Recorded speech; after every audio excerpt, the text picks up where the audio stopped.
Hello, everybody, and welcome to today's webinar. Today's webinar is brought to you by Looker in conjunction with our partner Segment. Today we'll be talking about creating a single source of truth, how to leverage all your data with powerful analytics in days, not months. All right, just a few housekeeping things before we really dive into it. First off, we will be doing Q&A at the end. You should see a box on the right-hand side of your screen for Q&A. If you do not see that, there is a little menu bar at the bottom and a button marked Q&A. Click that, open it up, and send us anything you have. Second, we will be recording this webinar. We will send you the recording as well as the slides tomorrow. Also in that menu bar, you will see a little Twitter icon. If you'd like to tweet about this webinar today, please use the hashtag #SourceOfTruth. All right, today I am joined by Segment's Kevin Naparko. He is a product lead on the warehouses project there at Segment. I'm also joined by Aaron Franz, Senior Analyst, Alliances at Looker. So just a little overview. The plan for today is first to walk through the advantages of a centralized data warehouse. That will be presented by Segment. Next, we'll talk about creating a data model to get your company on the same page and how Looker Blocks can help you with that. And last, we will talk about putting that all together, the best practices for making your data accessible to all your end users. And as I mentioned, Q&A will be at the end. All right, without further ado, I'm going to hand it off to Kevin. Hey everyone, I'm Kevin. I'm the product manager on our warehouses team over at Segment. Today I'm excited to talk to you guys about consolidating your data into a data warehouse, why you'd want to do it, and how Segment can help you avoid some of the tricky problems your engineering team may encounter when loading new data sources into a data warehouse. I want to start with a quick background on Segment and how our warehouses product fits in. Over the last few years, there's been an explosion in new tools and integrations that plug into your application that help you understand and operationalize your data. These are tools that many of you are familiar with, tools like MailChimp and Customer.io for email automation, Olark for live chat, and Zendesk for support. But integrating these tools into your tech stack gets complicated pretty quickly. It requires engineering to take on a ton of integrations overhead, implementing each one of these tools into your applications. This creates a rat's nest of integration code and your engineering team needs to spend time working on data pipelines, which distract from building core product. Segment takes a different approach to this problem. We realize that each one of these integrations ingests essentially the same type of data, customer events. This is who your user is and what they're doing within your application. So we built a single API to collect that data and translate it to each one of the 160 plus integrations on our platform. You don't need to understand code to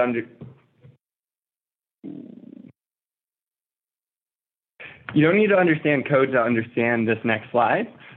But above is a world without Segment. So you see essentially the same code repeated, but each one is sending this data along to a different integration. Down below is a world with Segment. It's a single call that gets forwarded to the Segment API and then onto all of your other integrations. Which leads us to warehouses. As this event data is being passed through Segment, not only will we pass it along to the third-party tools your organization is using, but we'll also load it into a Postgres or Redshift data warehouse. This means that you're able to load these event streams from your application, your web or your mobile apps, into a clean schema in your data warehouse without having to write any additional lines of code. But why would you want a data warehouse, and what will getting that data into your data warehouse get you? I want to talk about 4 things to consider in building out that data warehouse and things to think about in getting those event streams loaded in. The first is an increasing reliance on multiple data sources within your organization. The second is a decreasing cost of cloud storage options. Third is the productization of data pipelines, which reduce the cost to load this data into your data warehouse. And then fourth are these amazing tools like Looker that help democratize data access and improve speed to insight within your org. Cool. So the first, data lives within many different places within your organization. As we speak, customers are doing things in your application. Someone has just signed up, someone has just played a song, someone has started a new subscription, depending on your business. In the background, your servers are firing transactional data. Deliveries are being made, rides are being hailed, orders are being completed. And then you have internal data repositories. So your sales team is working in your CRM, success team is answering tickets, and your application is uploading new data to your production database. Each one of these data silos refers to the same set of customers and tells a different part of your customer journey. By centralizing this data into a single place and being able to analyze all this data alongside one another, you're able to understand that customer journey in new ways.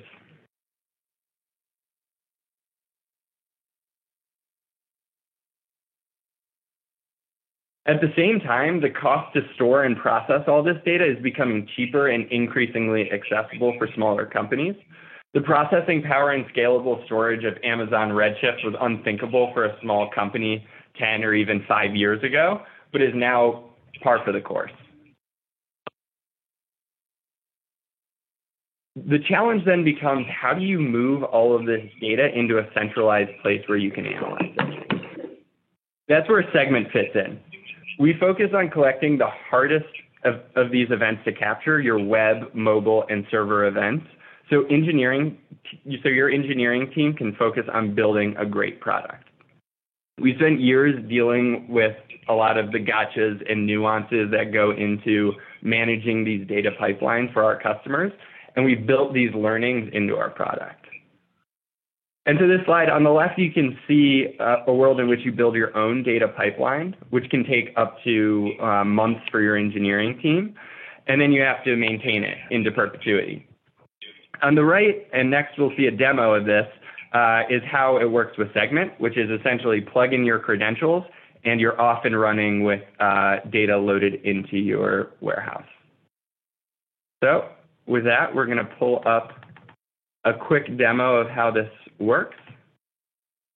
You click Add a Warehouse, select Redshift or Postgres, add your credentials, hit Save. And with that, we'll begin loading the event data that's streaming through Segment into your data warehouse. It's that easy. We offer two different options for warehouses. The first is that you can bring your own data warehouse, which is great for customers who already have a data warehouse and want to add web, mobile, or server-side events into that warehouse. We also have the ability to host a Redshift cluster on our customer's behalf, which can reduce a lot of the ops overhead for your engineering. Lastly, there are tons of tools out there that sit on top of Redshift and Postgres that help you understand that data. Looker is a great example of a tool that will help you speed up your time to insight and help democratize access to that data within your warehouse throughout your organization. And so with that, I'd love to pass it over to Erin, who will show us how Looker and Segment get along. Great.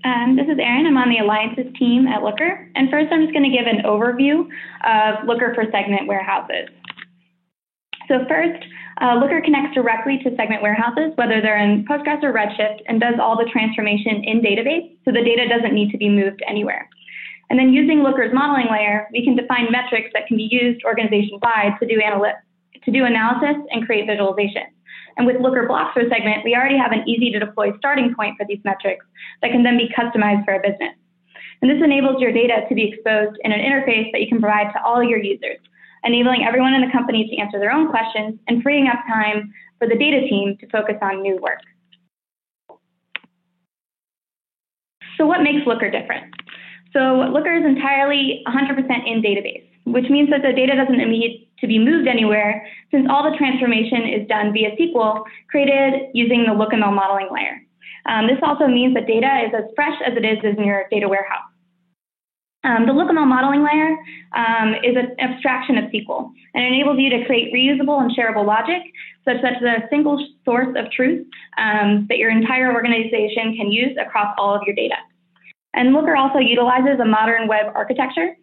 So Looker is a web app that can be accessed via the browser on the device of your choosing. And the Looker application can be deployed using our hosted offerings in our VPC or in your own private cloud or on-premise. So what are Looker blocks for segment?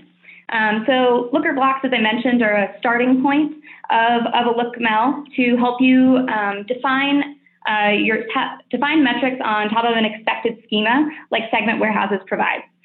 So some components of these Looker blocks include universal user ID mapping, so mapping user identifiers across events to track user behavior over time. We also include a session creation pattern, which enables you to define periods of user activity for analysis when you want to look at the visit versus just raw event counts over time. And then you can build on the universal user ID mapping, the session creation, to build your own custom metrics like funnels, like flow analysis, to really get the metrics that you need out of your data for your specific business. And then finally, you're able to explore this data via Looker using our Explore interface and our dashboards, which you'll see later on in the demo. So in our last webinar with Segment, we actually covered building a universal user ID. And so what this enables you to do is track users over a visit. So consolidate your anonymous IDs, like your cookie identifiers, and your authenticated user IDs to make sure you're catching that comprehensive visit for a user as best you can. And then once you do that, you're able to track those users' visits over time to see trends linearly, and then also track those users over all of the platforms that they authenticate on, since their anonymous IDs will be different, but their user authenticated IDs will be the same. So that's going to be able to give you the complete view of a user that has logged into your application. And then finally, we can use this mapped user ID to create our sessions, which will be the next step. So creating a session. Why do we want to do this? So some metrics can come directly from raw events, such as count of event types over time, but generally we care more about a user's visit to a website or an application. So what are they doing during the period of time that they're using the website? And in order to create visit metrics, we need to create a session, which is really just a group of interactions that take place within a given time frame or however you would like to define it. So a simple way to do this, and what is included in the Looker for Segment block, is to use a timeout period between events.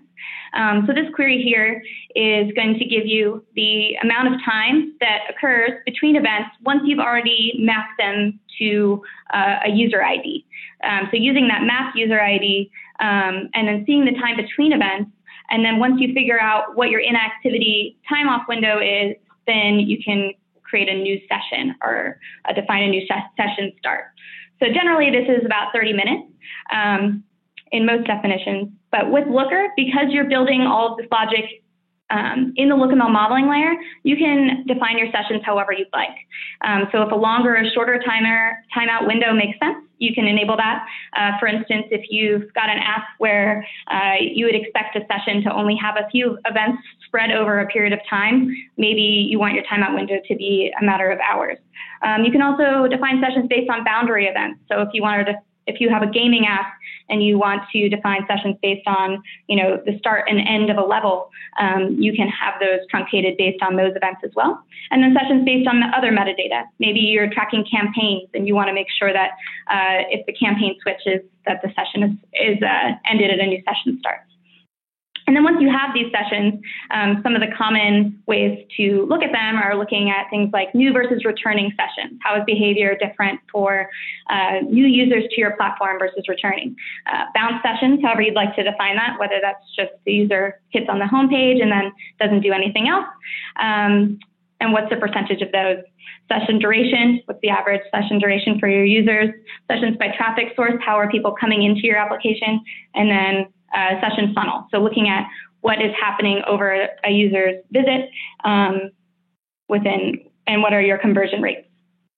So now I'm going to show an example of the Looker block implemented on data from WOTC. So WOTC is a website that connects medical patients who can't afford treatments with donors on the web. So they have profiles for these patients, and they also work with many partners to find these patients in need. And so luckily, they let us use their data to show how Looker works on Segment. So I'll show you an example of that right now. So the first dashboard I'll show is an example of some of the generalized session metrics, for the most part, that you would get from the Looker blocks for Segment out of the box, like total sessions, distinct visitors. In this case, we have some information about donations based on WOTC's use case. You can also see trending session counts, bounce sessions versus not bounce sessions, sessions by new versus returning users, and user cohorts to look at retention. So when a user comes in, how many sessions are they having over time? What's the drop off for that? As well as a referrer analysis. So looking at where users are coming from to the website. And then once you have these metrics from the block, you can then continue to customize them depending on the business. So for WOTC, they're focused mostly on donations. So we completed a second dashboard that's going to give us some information specific to the donation workflow. So, how many sessions are donating, the total amount of donations, average donation completed, and a session conversion funnel, which is going to look at how many people came into the website, viewed a profile, and then ultimately entered a donation, and where's the drop-off there. We can also do things like days between first and second donating sessions. How often are people donating, within a period of time when they come back? And then also donations by partner. So WOTC uses partners to help source their donations, and they may want to look at performance based at the partner level. So Looker uses the D3 visualization library for the dashboards, and they're really meant to be a starting point for exploration. So I can, toggle legend values on and off to learn more about a certain metric that I might be interested in, and I can also drill further into things like partner, for instance. So if I want to learn more about the African Mission Healthcare Foundation, I can just click on the spark line, and that's going to take me to another dashboard that's pre-configured for that partner.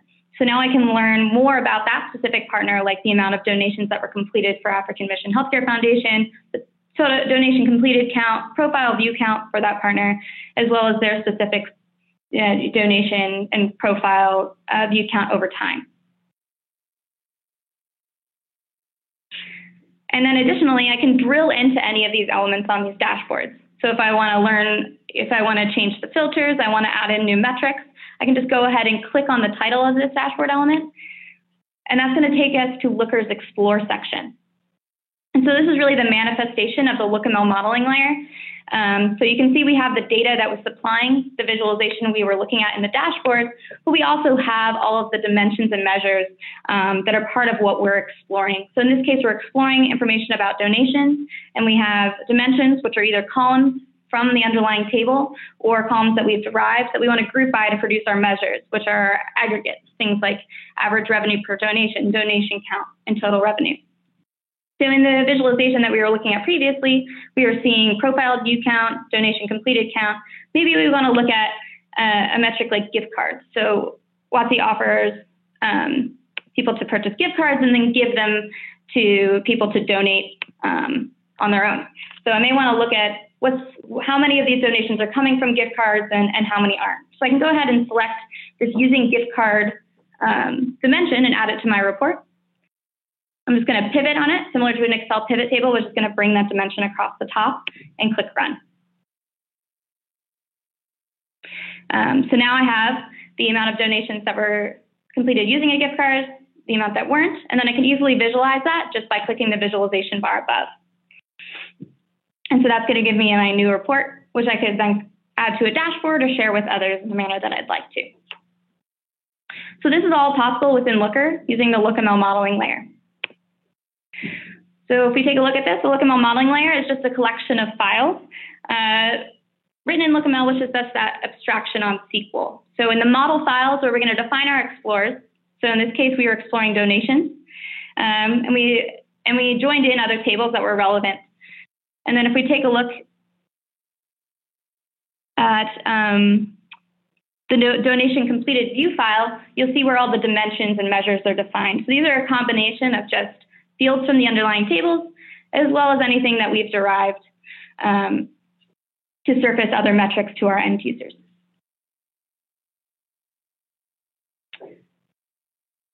And that's about it for the demo.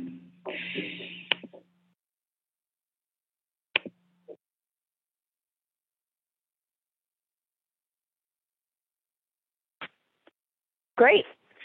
Well, it looks like this is going to be we're going to give you some of your time back. We do have some cute questions coming in, however. Thank you both, Kevin and Aaron. You guys are both great. Our first question is, how long does it take to build your own data pipeline without Segment? It sounds like, Kevin, this is a great question for you.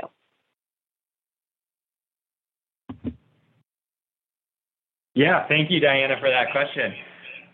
So, it really depends. It depends on sort of the complexity of your data model, how many data sources you're interested in integrating into your data warehouse.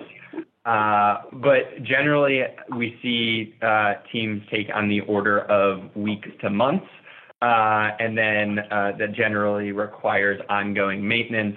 It's not one of the fun kinds of internal tools to maintain, in that it generally breaks pretty silently, and you don't realize it until analysts are banging on your door. So it's generally the goal is generally to focus on product and to outsource this type of data pipeline, the nitty-gritties of it, to a company like Segment. Cool. Another question here for Segment. How does Segment work within the context of Google Tag Manager? Yeah, that's a great question. So for companies that are interested in loading Google Tag Manager onto their site, Google Tag Manager is an integration on the Segment platform. And so integrating it is pretty easy. All you need is your Google Tag Manager ID. You can plug that into Segment's UI and then turn Google Tag Manager on, and with a click of a button, we'll load Google Tag Manager onto your site and begin forwarding Segment track and page calls to Google Tag Manager. Got it. So then how does Segment's single API simplify that? Can you elaborate a little bit on that single API? Yeah, absolutely. So if you imagine a company that has a web and mobile app and is interested in integrating 3 or 4 integrations, that's going to require learning each one of those integrations APIs and then plugging those APIs into your application, which creates 8 different integration pipelines essentially. And what Segment does is instead you can integrate Segment into your web and mobile application once, and then you can turn on those 3 to 4 integrations in our UI without having to write any additional code. And then in the future, when marketing or product comes to engineering and wants to integrate a new tool, you don't need to change the integration code. You just need to turn on new integrations in the Segment interface. Got it. So does Segment have any way to backfill pre-existing event history from other services like a Google Analytics? No, today we don't. It's something that we're thinking about, though, for the future. Great. All right, I'm going to shoot it over to Aaron for a little bit. Aaron, how does Looker handle 100,000 or 300,000 rows of data, especially performance-wise? Right. So Looker is connecting to databases like Redshift and Postgres via JDBC and doing all of the transformation in the database itself. So as long as the underlying database can handle, 100,000 to 300,000 rows, which in Redshift is actually pretty small, the performance is going to be just as good as it was in the underlying database for Looker. Got it. So then does Looker do any cluster analysis to identify specific user personas? How is that handled? So Looker doesn't have any advanced analytical capabilities built in because it's relying on the SQL functionality of the underlying database. So if the underlying database had a clustering function that you could access via SQL, we could use it. Otherwise, we have an API that you can leverage to surface results from Looker. So if you've created a result set that you want to expose to your analytics application like R or SAS or something like that, you can use our API to do that. Right. So kind of talking about that schema, for Kevin, can you talk about how the schema in your warehouse is organized with Segment? Is it automatic or how is it configured? Yeah, absolutely. So we work very closely with Looker actually, and a lot of our customers to essentially optimize our schema for analytics. And so it's an elastic schema, which means that you don't need to worry about sending new properties or new events. We'll automatically append those new properties to your tables. We'll create new tables on your behalf without having to do any sort of mapping layer before that data gets loaded into your data warehouse. So at a high level, it's structured around, again, how we think about customer analytics, which is who is your customer, so your identifies table, and what are they doing, your tracks table. And then we split out each one of those tracks into the specific events, so you can query things like, select star from signups or select star from added product. And then you can join across an anonymous ID or a user ID to bring those tables together. Got it. How much performance overhead does Segment add versus integrating the tool directly?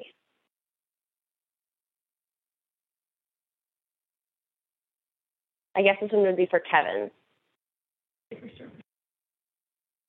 Yeah, so generally we see sort of less performance lag in loading Segment in that we're a single integration. And so rather than having to load multiple different integrations on your site, we simplify that process. Great. One more question for you, Kevin. Will I be able to migrate Segment Redshift data in-house to an in-house data warehouse in the future? Sounds like the warehouse. Yeah, that's a great question. That's a great question.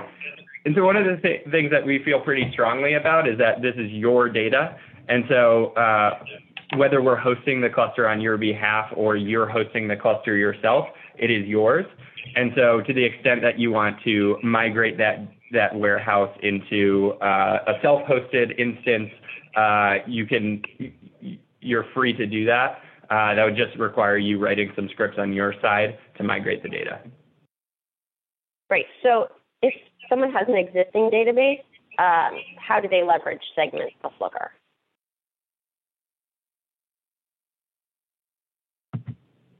Yeah, that's a great question. So Segment is focused on collecting, ingesting, and loading customer events from web and mobile devices. And so to the extent that a customer already has a existing data warehouse in their organization, we can help with the collection and loading of those events from their applications, which they can then use to join with other data that they're loading into their data warehouse. Great. And at present, that support is for Redshift and Postgres, correct? That's correct. And are there plans to expand that offering? Yeah, we're exploring new connectors. So those are on the product roadmap. Perfect. All right. So is Segment copying or inserting the data into Redshift? Another great question. Segment is executing a copy command from S3 into Redshift. Got it. All right, Aaron, we're sending this back to you. You mentioned that Looker allows you to drill Why doesn't Google Analytics allow you to do that? This person, they don't understand what's the difference. So with Looker on top of Segment, you have access to the event level data, so the most granular form of that data. Versus in the Google Analytics, web UI, you're only going to see the abstraction of that data, event count by day. So having access to the event data allows you to drill into the most granular detail to see things like event sequence through a customer's visit, what events those were, and things like that, which is pretty valuable to analysis. Cool. All right, so can Segment handle offline and pre-aggregated data? In the case of pre-aggregated data, how would Looker join it with online granular data? Example, pre-aggregated data like total numbers of orders by day, and granular data like in leads collected on the website.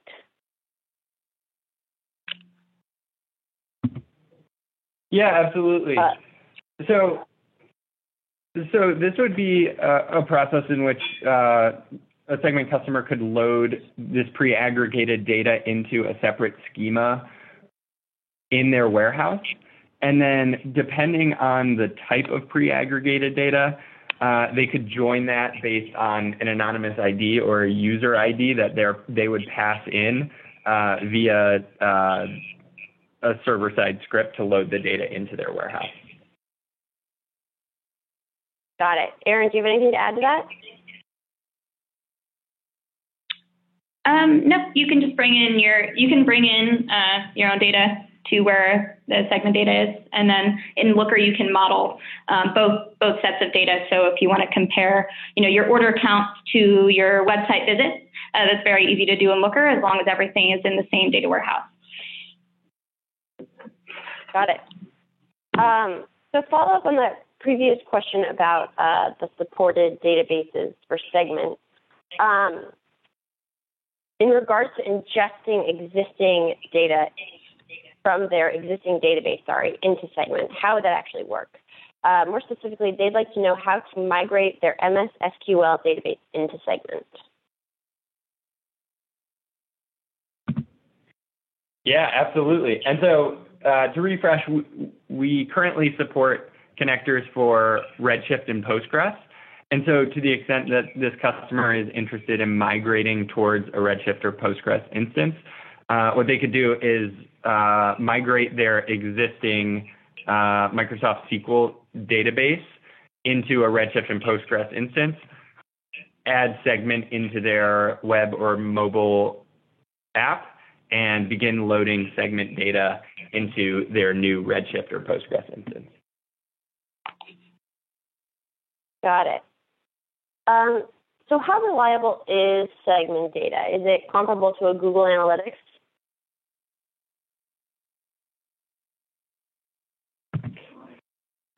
Yeah, it's reliable. One of the things that we focus on is ensuring an incredibly high bar for data quality. And so because we're managing pipelines for hundreds of customers, we've sort of run into a lot of the sort of gotchas and nuances along the way. And so we've built in automated health checks, visibility into loads. And so we're very proactive in letting our customers know, confirming to our customers that we have a very high level of data quality, and being proactive in alerting if there is anything that seems like a discrepancy. Got it. Okay, so how does your tool address, does your tool address master data in any way? I think this is for you, Kevin. Could you repeat the question? Does your tool address master data in any way? It may also be talking about metadata.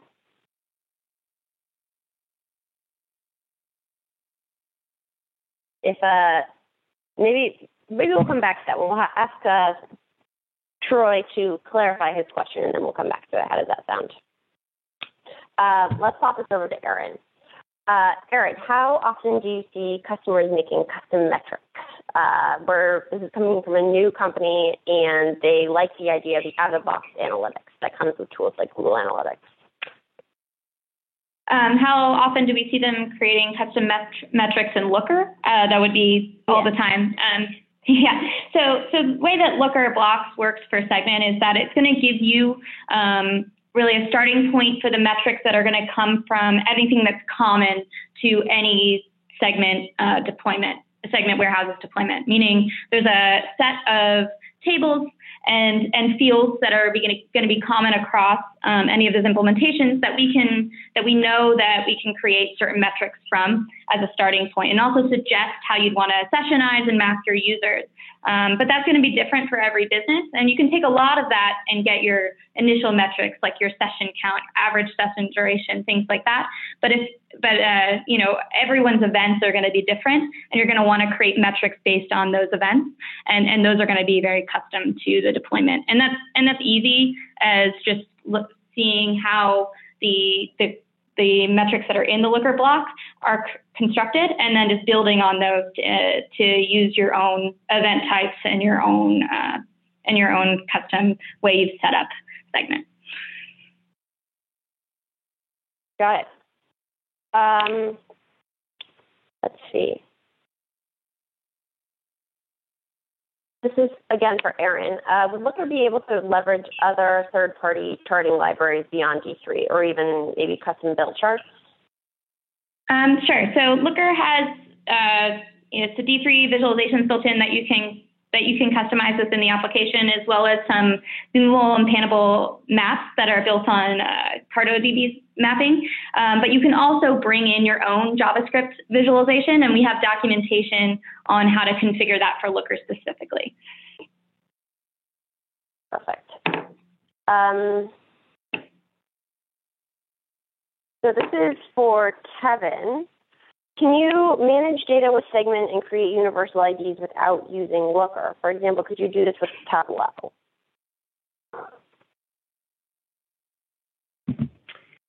Yeah, so that would generally happen via the events that our users are passing in, and so to the extent that they can pass in a identifier across devices, that would be essentially the join key that they could use across web and mobile devices.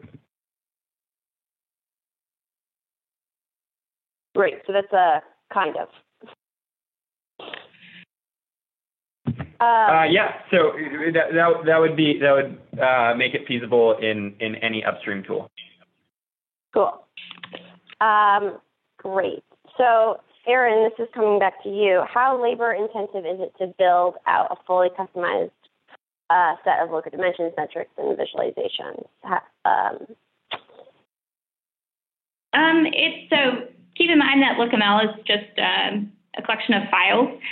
So they're pretty easy to configure, and you can test immediately because we're just writing SQL to the underlying database. So starting with the Segment block, which does take a bit of configuration, which may take a day's work to get that initial set of metrics up, and then just iteratively building in additional metrics.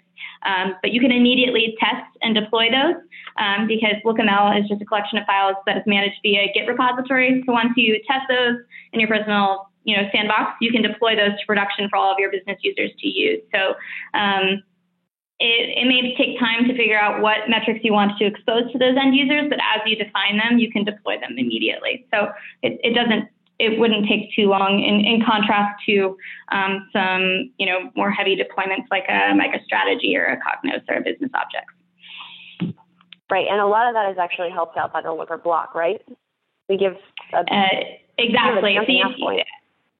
Yes, so you configure that Looker block to give you that initial set, as I mentioned, and then you customize from there. Perfect.